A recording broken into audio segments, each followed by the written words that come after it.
Then so, we already put the butter. Ayan na yung butter. And then, kukunin natin yung garlic. Then, we will put some chili. Ayan. Then, prito muna tayo ng patatas. Prito natin. Then, yan, magpapano. Then, ilagyan na natin yung chicken natin prinito. Maglagay tayo ng mga pampalasa. Ayan, brown sugar. Seasoning.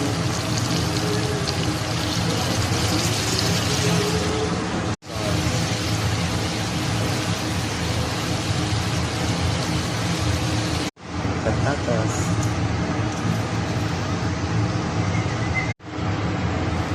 Toyo.